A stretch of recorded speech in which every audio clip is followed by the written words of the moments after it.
Eh, Jadi kita bahas bagian yang kedua ya. Nanti kalau emang ada yang bertanya di bagian pertama, nggak apa nanti diajukan aja yang misalkan ada yang menjadi pertanyaan. Lanjut untuk bagian yang kedua, yaitu tentang histologi sistem digestifus. Ini yang mau kita bahas adalah kenyal aksesorius ya, yang berkaitan dengan sistem pencernaan. Yang pertama ada hepar, vesika vilea, atau empedu, terus pankreas, sama kelenjar liur ya. Nah, yang pertama kita bahas hepar. Nah, ini bentuk hepar seperti ini. Ada dua lobus, lobus kanan dan lobus kiri ya. Di bawahnya ada empedu di situ ya.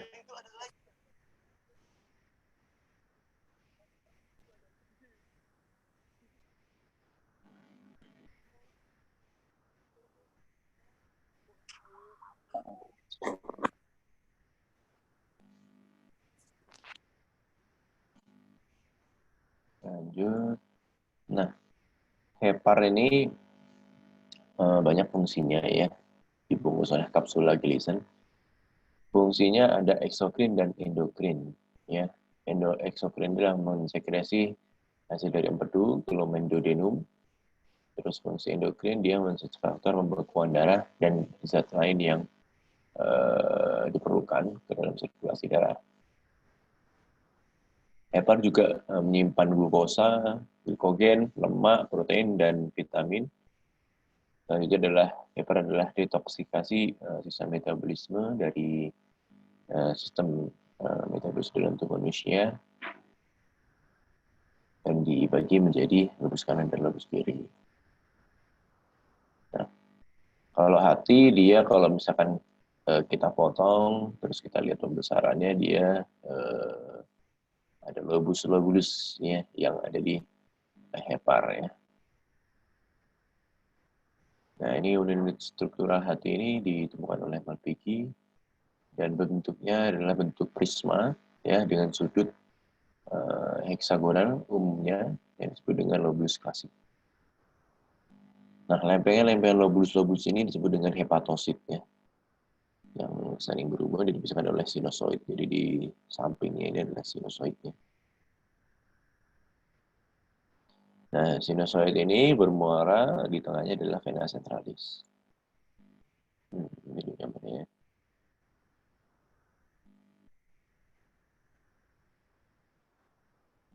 Nah, di sini yang sering kita kenal adalah di tengahnya ada vena sentral, ya.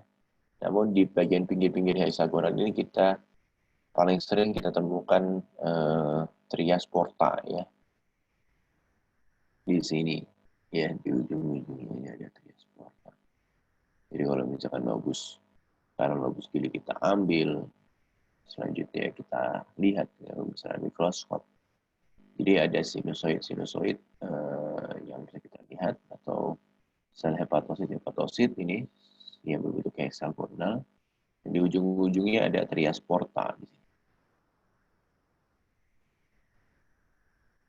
Terus selanjutnya ada eh, apa namanya dua pembuluh darah penting di sini vena porta hepatica. Nah ini membawa sari-sari makanan ya. Nah, walaupun namanya vena, namun dia di sini membawa macam eh, yang baik-baik yang dia bawa ya. Terus selanjutnya ada arteri hepatika, ini memberikan oksigen ya, untuk metabolisme sel hepatositnya. Yang selanjutnya berjalan di posisi epistemologis klasik hepar ada portal tract.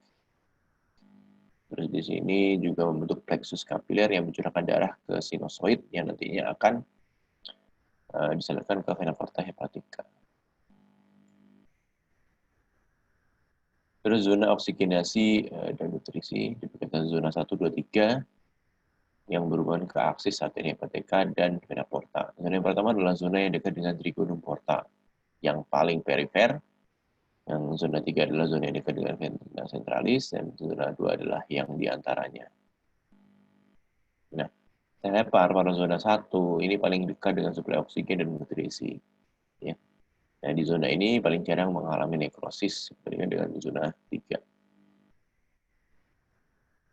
Ya, jadi bagian pinggir-pinggirnya itu lebih akan kaya oksigen daripada bagian tengahnya. Nah, ini portal tracknya ada trigonum portal, jadi segitiga di bagian perifernya terisi oleh venula, ya, cabang dari vena porta, terus arteriol, itu cabang dari arteri hepatika, dan ductus biliaris dari sistem saluran empedu. Ya, selanjutnya akan lanjutkan ke bulbul limfa. Semuanya berjalan di dalam portal track, ya. Portal track, ya.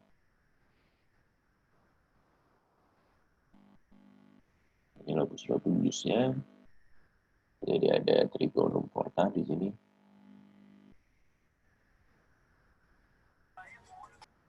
Terus ini fungsional adalah pengaliran darah dari vena porta maupun sinusoid dan akan melalui vena centralis yang di tengah. Nah, ini yang disebut dengan sinus hepar, ya. Mempunyai sistem ductus, ya, biliaris mengalirkan produk ke dalam ductus biliaris internal pada trigonum. Nah, ini bentuk aliran dari pembuluh darah, ya, dari trigonum porta menuju vena centralis yang ada di tengah, ya. Ini zona 1 yang bagian sini, ya. Ini zona 2. Ini zona 3 ini.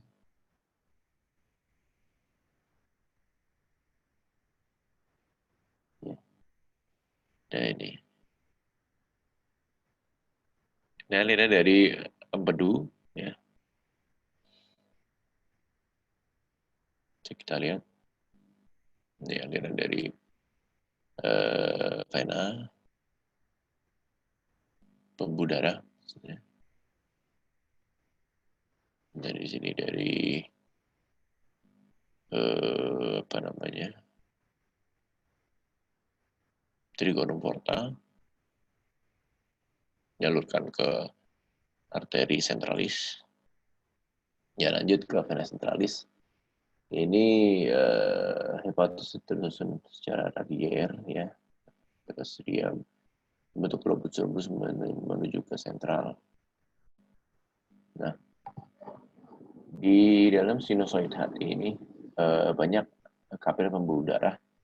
Makanya salah satu apa namanya, hepar itu adalah salah satu organ yang paling banyak pembuluh darah setelah spleen, ya, limfa. Terus dapat sel endotel yang tidak fagositik. Pada sinusoidnya ini terdapat makrofag yang disebut dengan sel cover, ya. Terus sinusoid ini dikelilingi oleh ruang sinusoid dise yang misalkan sel endotel dari permukaan hepatosit. Ini aliran limfa hati. Jadi limfa dibentuk dalam ruang perisinusoid yang tadi yang sudah kita lihat gambarnya, ya, terdapat pembuluh darah limfa di trigonum porta yang di samping-sampingnya itu. Selanjutnya kumpulkan saluran limfa yang lebih besar dan meninggalkan hepar pada porta hepatis sebagai saluran limfa pengumpul.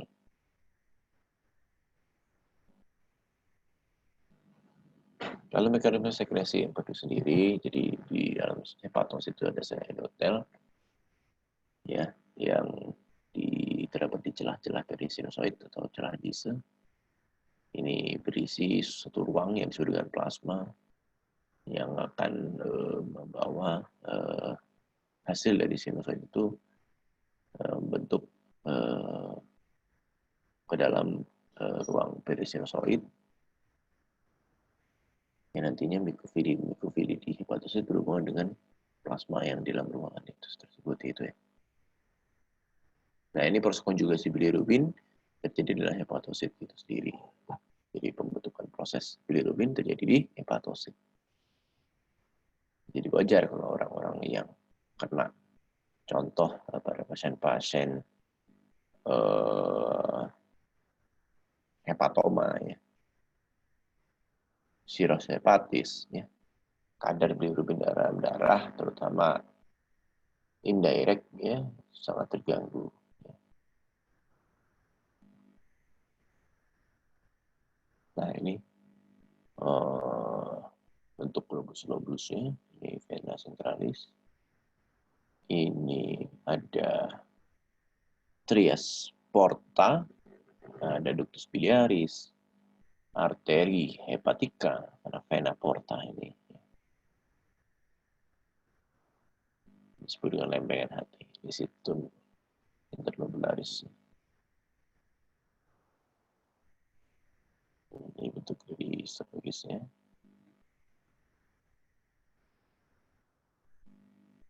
Nah, ini untuk sistem penyaluran empedu, yaitu kanaliculus biliaris internalobular melalui kanal hearing digaskan ke ductus biliaris terminal menuju ke ductus biliaris interlobular.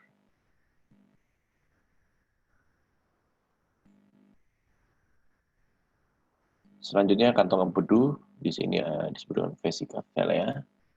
Bentuknya seperti buah pir yang berongga, jadi di dalamnya itu terdapat rongga, ya. Fungsinya adalah menyimpan dan memakatkan empedu sebelum disalurkan, ya, ke pembuluh dan sistem pencernaan. Jadi di sini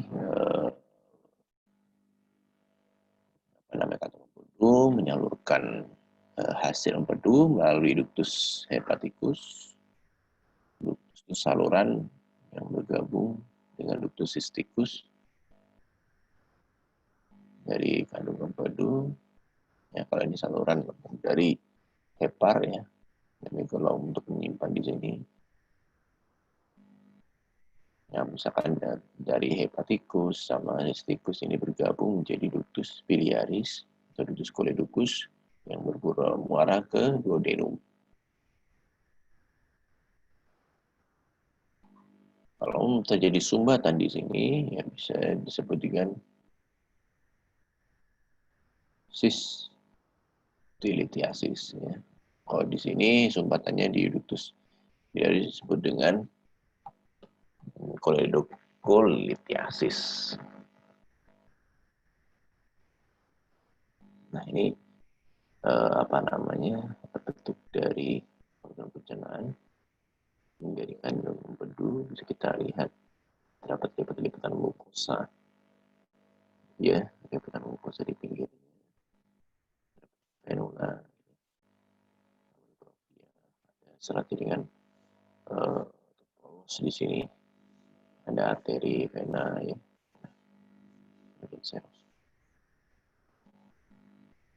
Kalau secara umum rata-rata sama, ya, dia bentuk dari dinding, ya, dari kantong empedu. Yang pertama adalah lapisan mukosa, lapisan paling dalam. Ini ada epitotorak.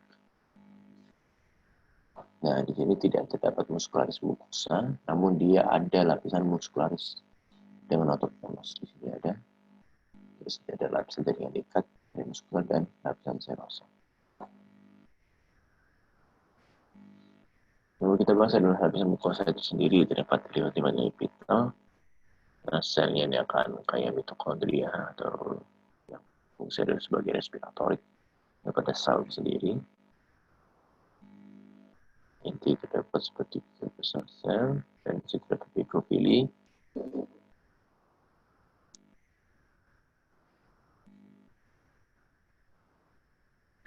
Untuk lapisan ototnya ini lapisan otot polos, ya. Jadi tidak ada lapisan otot mukosa, tidak, ya, di sini tidak ada lapisan mukosa, langsung ke lapisan serosa. Nah, di sini ada sinus Rokitansky Asov. Ya, ini sebagai lamina tidak terdapat kelenjar di sini. Dengan potongan lipatan mukosa dengan kesancakan seperti potongan kelenjar.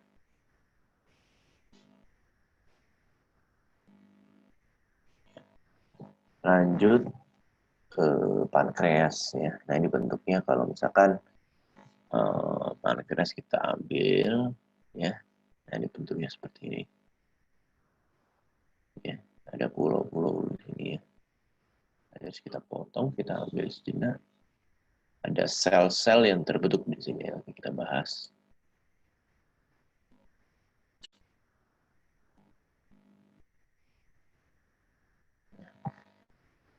Pankreas sendiri kalau kita melakukan pewarnaan berwarna abu-abu, kemerahan, besar, lunak, dan berlubus. Terdapat bagian kelenjar eksokrin dan endokrin. Bagian eksokrinnya itu dia adalah kelenjar ya yang sebagai intinya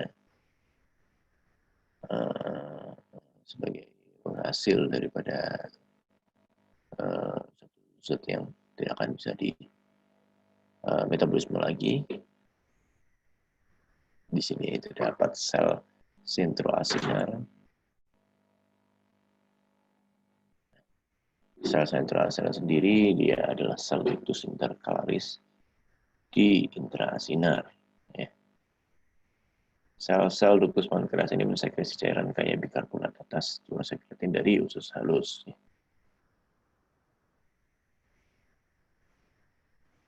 Terus terdapat ductus-ductus atau pintu masuk daripada pankreas itu sendiri. Ductus pancreaticus disebut dengan Mayor Wirsini. Terus ini ada ductus pancreaticus. Ini menerima dari cabang interkaput dari pankreas.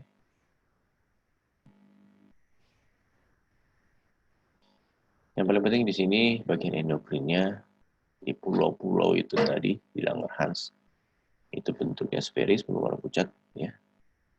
Terus dia itu ada 4 macam sel, alfa, beta, ya, delta, dan sel PP.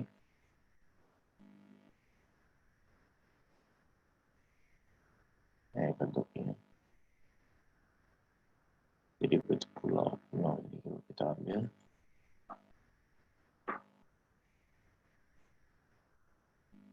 Pertama kita akan bahas sel alfa ya. Ini 20% jumlah populasi dari sel mensekresi glukagon ya. Itu adalah produk dari penyimpanan dari glukosa.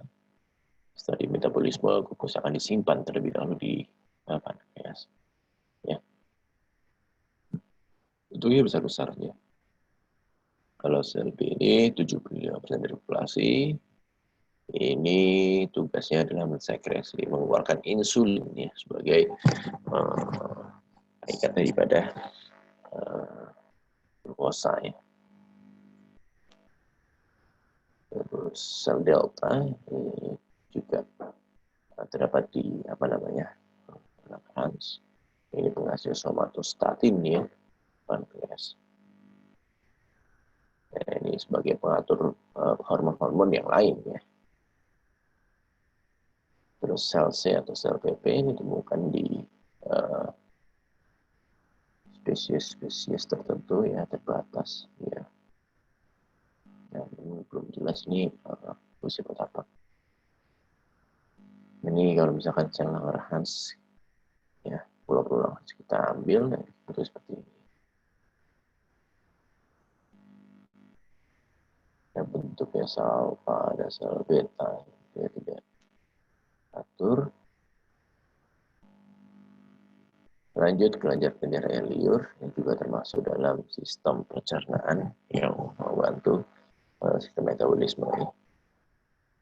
Ya, kelenjar air liur kalau kita perhatikan, nah seperti ini ya. Ini kelenjar parotis kalau kita ambil, ya, seperti ini. Kita habis oleh sel-sel mukosa pastinya. Ada sel bioepitel di sini.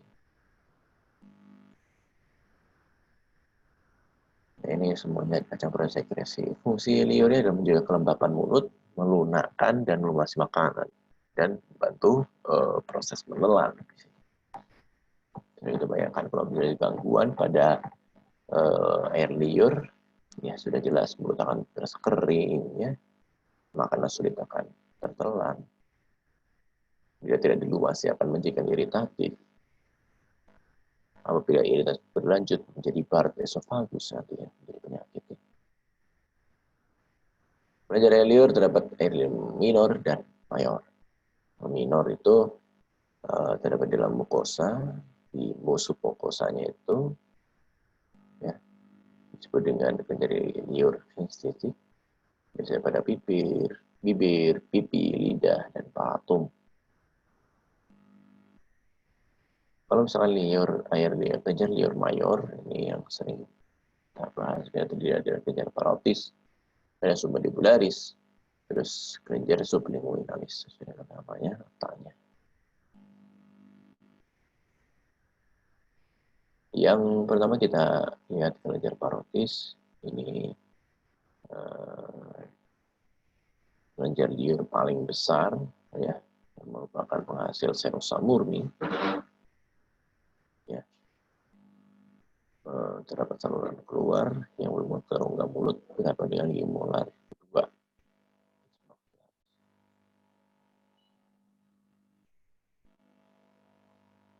Bentuknya tubulo-asinus, ya. Biasanya menggunakan serosa.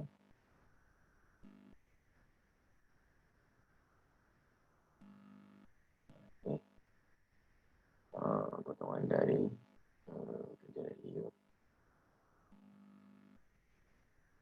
Lanjut kalau ke kelenjar submandibula adalah di bawah mandibula, biasanya dia terdapat di sini.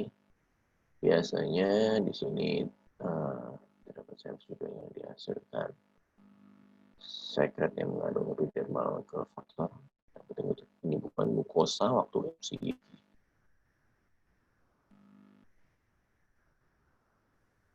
Terus kelenjar sublingual atau kelenjar di bawah lidah, ya. Biasanya dia akan menghasilkan serosa mukosa. Selanjutnya akan mengeluarkan di sublingualis, dan nantinya akan diarahkan ke bawah lidah sebagai faktor.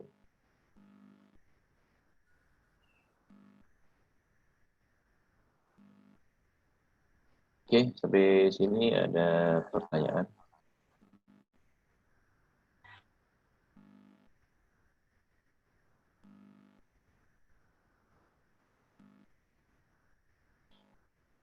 Ada pertanyaan sampai sini?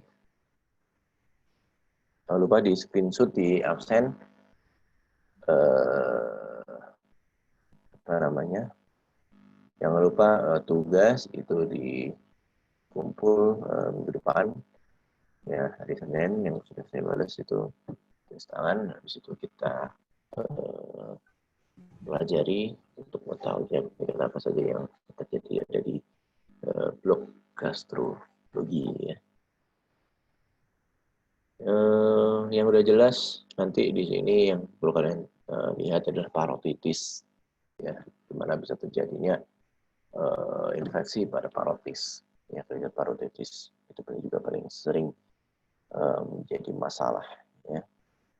Bagaimana kelenjar parotis itu bisa terinfeksi, ya, karena dutus-dutus salurannya itu memang apa namanya saling berkaitan seperti itu, ya. Jadi sangat memungkinkan untuk terjadinya infeksi di bagian parotis. Kalau yang sudah jelas di gastro itu untuk penyakit-penyakitnya yang disertai, terutama di apa namanya biliar atau di hepar, itu paling sering juga terjadi di situ. Jadi kalian cari itu apa namanya sirosis hepatis, ya, paling sering. Ya. Ada yang tahu di sini sirosis hepatis?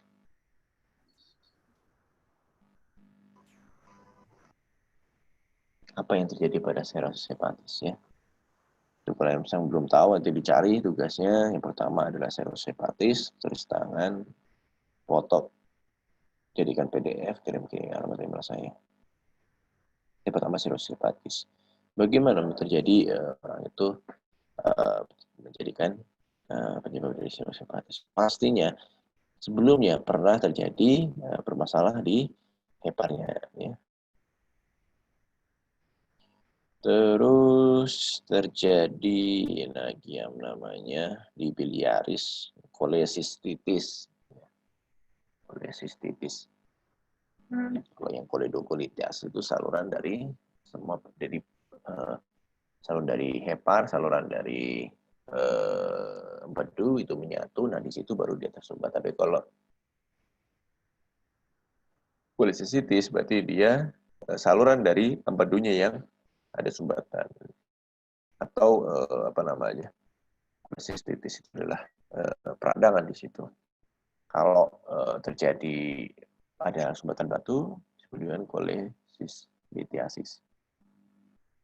Kolelitiasis. Ini nanti dicari bagaimana terjadi kolesistitis ya. Itu tugas yang kedua.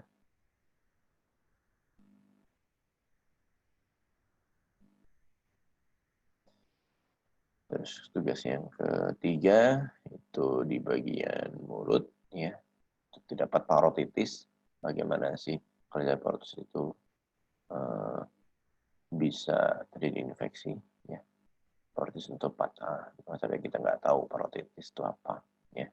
Jadi ada 3 dicari dari mulai apa namanya definisinya, anamnesisnya, bagaimana kita bisa menemukan, terus secara histopatologis ada perubahan di situ ya sel-selnya. Ya. Terus ya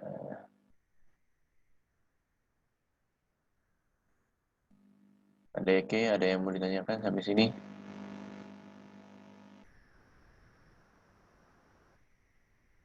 Ya nanti kalau yang terlambat ini ada di data saya 318.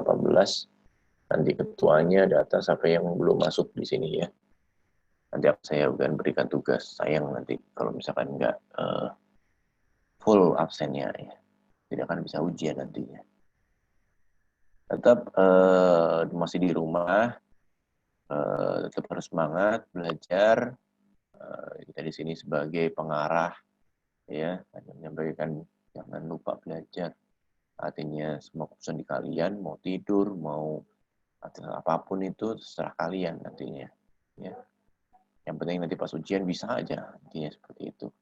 Karena kalian juga harus sudah siap-siap, karena ketika nanti kami ya, petugas kesehatan itu sudah habis semua karena corona, mau nggak mau kalian harus maju ya. Itu. Jadi kalian harus persiapkan diri kalian minimal belajar 8 jam ya. Dibaca materi-materinya yang berkaitan dengan blok gastrointestinal. Karena blok ini besar dan 8 SKS dikasih waktu 2 bulan itu dimaksimalkan. Dalam hal ini kalian sudah ada stresor-stresornya, artinya trigger untuk ini apa ya. Oh iya udah mendengar namanya cirrhosis hepatis itu apa sih? Ya, nanti tinggal kalian pas koas nemuin pasiennya. Ya. Oke, bila tidak ada pertanyaan, ada yang ingin tanyakan sampai sini? Atau diskusi masalah lain tentang penyakit apapun itu?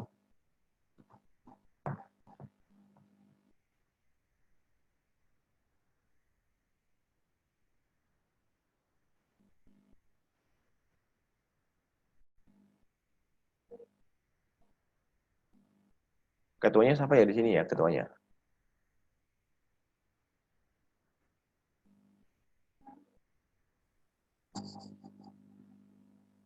Yang menghubungi saya di sini siapa? Saya dong. Gita. Oh Gita ya, ya Gita. Lecture sudah berjalan berapa lecture ini? Sudah cukup banyak dok. Sekitar hampir 10. Sudah 10 ya. Ya itu dimaksimalkan ya. Dimaksimalkan untuk Harusnya kalau sudah ada pakar seperti ini, kalian persiapkan untuk pertanyaan-pertanyaan itu harus disiapkan. Jadi nggak hilang waktunya ketika dia mau tanya, udah nggak ada yang mau nanya. Aturan itu sebagai bahan diskusi kita. Aturan kalau waktu yang terbatas seperti ini, harusnya lebih banyak diskusinya, gitu. Jadi nggak terima aja gitu. Maksudnya ya harus ada diskusinya. Artinya kalian nggak baca, artinya nggak ada angan-angan apa sih mau ditanya, apa sih yang mau aku lakuin gitu. Dok, di blog seperti ini menurut dokter bagaimana cara belajarnya, itu pun kalian nggak tanya gitu. Ya berarti artinya nggak ada yang persiapan di sini ya. Hati-hati ya dengan hal seperti itu gitu ya. Jadi ketika setiap ada pakar di situ, terutama dokter pakar spesialis, jangan sampai kalian nggak nanya, ya rugi gitu. Kalian mahal-mahal dibayar SPP tapi di situ kalian nggak ada interaksi. Ya, karena kan kita waktunya terbatas gitu, nggak pernah tatap muka, tetap secara online. Jadi harusnya ya kalian manfaatkan dengan diskusi di situ. Ketika diskusi, otak kalian tuh jalan gitu, nggak mandek, stagnan doang gitu, terima, oh iya ini diterima sama dokternya. Tapi kalian nggak pernah gitu nantinya. Harapannya nanti ketika ada pembimbing yang lain kan sudah harus persiapkan. Ini jam berapa nih, dokter Jordi ini. Nah materinya itu apa gitu, kalian udah harus belajar duluan, jangan terima terus. Ya. Kalau kalian terima terus, kalian udah ketinggalan dengan mahasiswa-mahasiswa yang lain. Gitu ya. Oke, itu pesan saya. Di saya tetap semangat. Dengan corona ini nggak ada alasan kita nggak bisa menjadi mahasiswa yang berprestasi. Dan nggak ada alasan juga kita nggak bisa bersaing oleh universitas yang lain. Ya. Dari UNPAD, dari UGM, ya sama semua. Semua juga daring. Jadi kalian bisa memanfaatkan itu bagaimana aksesnya. Kalau udah ada akses seperti ini, kalian harus ada forum diskusi, nggak ya cuma di forum dari kampus Malayati, seharusnya kalian udah ada forum-forum diskusi dari universitas lain, contohnya seperti itu, nggak masalah. Ya, kita nggak perlu ke sana datang ke UGM atau datang ke UI, udah bikin cari aja teman-teman dari sana siapa, diskusi aja di situ melalui Zoom, ini lebih gampang, atau lewat Google Meet, itu lebih gampang juga. Ya, jadi nggak ada alasan kalian untuk nggak ngerti nantinya. Contoh nanti ketika saya tanya apa itu sertifikat gratis, nggak ada istilah lagi kalian nggak tahu.